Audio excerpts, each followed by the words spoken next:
Hello there, I'm Sandy Allnock, and today I'm going to be talking about how to keep your flowers bright when you're putting a background behind them as I make some bookmarks, because I got this little package from Hahnemuhle, a sponsor of World Watercolor Month.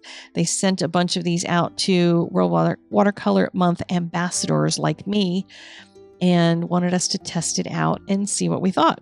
So they sent some swag along with it, a few stickers and a sheet of paper, as well as some buttons. Make art, not waste. I think there might be a German mistranslation there because that sounds a little weird to me.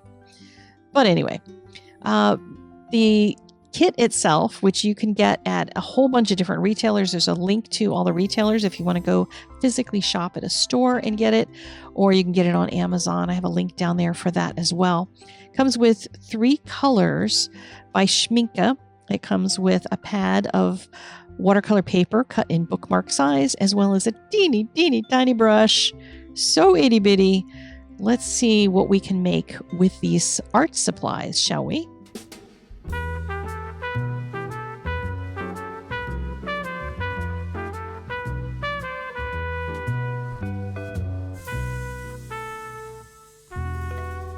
I was curious to try out the watercolors that were in this kit because I've never used any Schmincke watercolors before, and they come in half pans.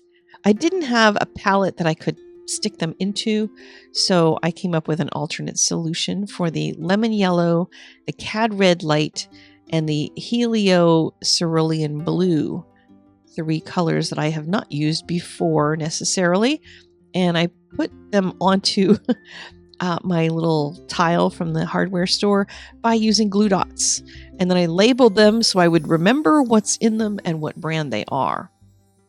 Took off a couple sheets of the bookmark paper and taped them down and wanted to paint some flowers. Now, originally I was going to paint some larger flowers, the size approximately of the Hahnemuhle flowers on the cover. And you'll see some of those on my Instagram. It wasn't really easy necessarily to do those, which is why they're not in a video. They were just in a still picture. So I decided to create some small flowers instead, a little garden, and I used some Pebeo masking fluid to do this. I'm trying to use up my bottle of Pebeo. It's not necessarily my favorite, the Pebeo Drawing gum. I like Miskit better. I'll link you to both in the supplies down below. But I'm just making blobs for flowers. I'm not trying to paint literal flowers because that can end up looking a little bit on the cheesy side when you start painting all the rest in. You'll see what I mean when we get there. But I'm going to do daisies and poppies on the left, and on the right, I'm going to do like a different collection of wildflowers. Couple tips for using masking fluid. Dip your brush into a little bit of dishwashing liquid. I know that sounds weird. Just put a little in a cup or on a plate or something and swirl it around in there, wipe it off. It'll protect your brush so you can use it more, but don't use one of your really great brushes. This is a Da Vinci brush, not the one in the set, and it's one that I've used for this. And I've used it for a really long time. It's not a cheapo brush, but it actually works pretty well, and it survived. This is kind of a test to see how long that brush will survive. But rinse it right away. Don't let any of the goo from masking fluid sit there. So to paint the background, I sprayed water on it because, as you can see, this brush is super itty bitty tiny from the set. And my apologies for being off camera at the bottom. You're not missing anything exciting. It's just a graduated tone going from the bottom up to the top. And on the left side, I wanted something more blue. On the right side, something more green. The helio blue and the lemon yellow make kind of a cool type of green. And I kept adding more yellow to it as I moved up the page. And you will see the very bottom in just a moment if you're curious. When I added more yellow, it just makes it more of a yellow green and then into yellow at the top. So each of these bookmarks, I can just play around with what's going to happen with these colors and with this technique because I wasn't really sure if this was going to work. I did decide to throw a little bit of green into the blue on the one on the left and swirled around the colors a bit, just let them move on the paper, And when I got to the top section, I decided to spray it and just let the watercolor be watercolor, let the color move up and let hard edges happen, let blooms happen. It was just going to be a really loose and kind of washy thing, but I didn't want the tape to push in any weird colors, like sometimes it makes little white spots. So wiped that off and then dried it all.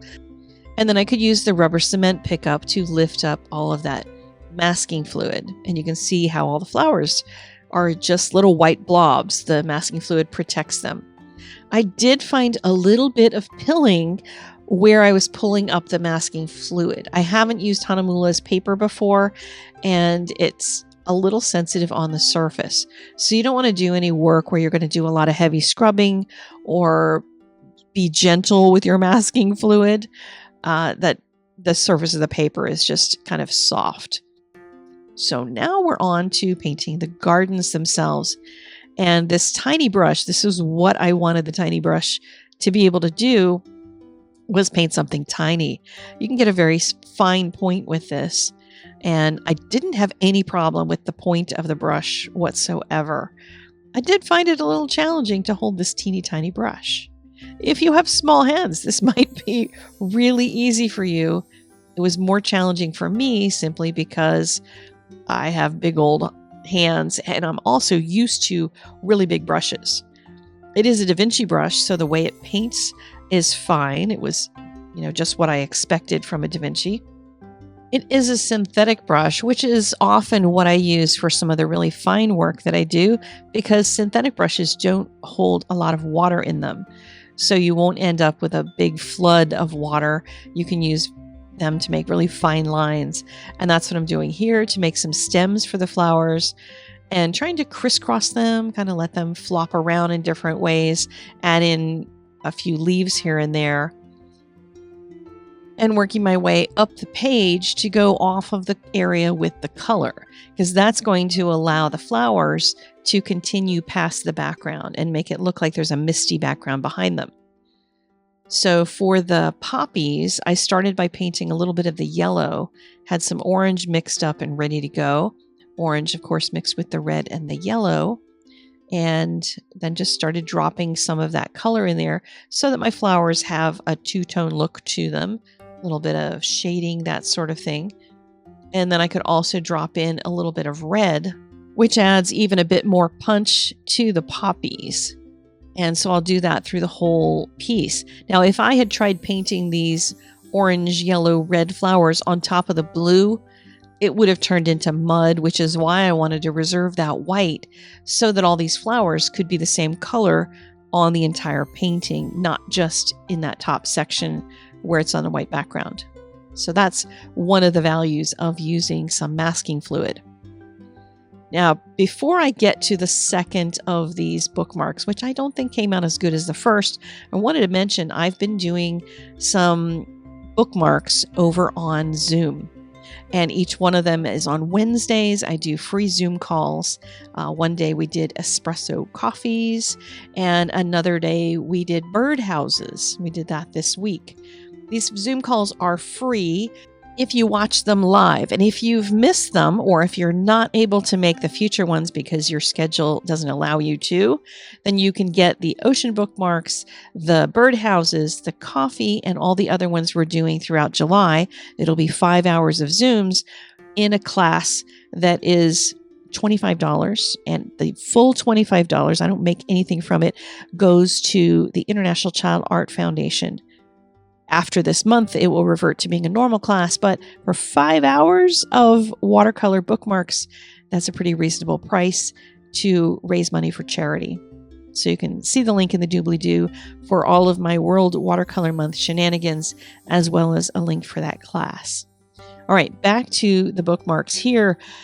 I struggled more with this second bookmark.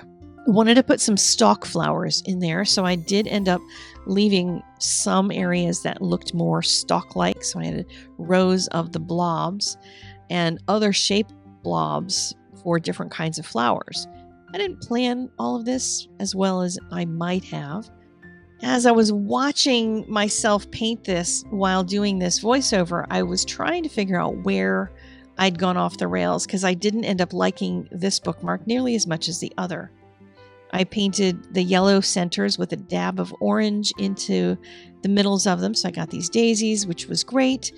But then I started adding in red flowers just because I had red paint. And I didn't like it that much. I should have stopped at just putting some in there, but I decided I wanted to have at least a little bit of red scattered across it, and it started feeling like chicken pox. The other problem with it, I believe, is that these flowers, as I'm looking at them right now, are feeling very much the same size as the daisies. If I'd made them perhaps a little bit larger, a little bit different of a shape than the yellow centers, maybe I would have been better off. And if I rework this, I'll go put a picture on the blog if you want to see how I fixed it, because as I'm watching this, I really want to fix it. Anyway, for white flowers on white, up there in the top portion, there is no way to paint white. So I painted pale blue that I could add the centers in. And since it feels kind of like the same centers, the same yellow centers as the daisies down below, it gives a little bit of a feeling of having white daisies up there on the white paper. I added even more of these red flowers, and the more I'm looking at them, I'm going to have to go get everything back out and repaint over top of some of those and make those flowers a little bit different. And hopefully I'll improve it rather than wreck it further. Some of you may know what I mean when I say wreck it further, because sometimes when we keep reworking a watercolor, we don't end up improving. We just end up doing more work to it. Just because we end up doing more work does not make watercolor better. Sometimes watercolor is better with less work, but we're going to see if I can improve that bookmark with more work. And you'll have to tell me what you think I did to it. All right, World Watercolor Month. There's a link in the doobly-doo to the full page so you can read everything that's going on. You can just go over to Art Venture to RSVP for the next live cast. They're every Wednesday during July. And if you want to get that class, you can just see them all on replay and watch them over and over again. Links to that. Everything is in the doobly-doo. I will see you guys later. Take care. Bye-bye.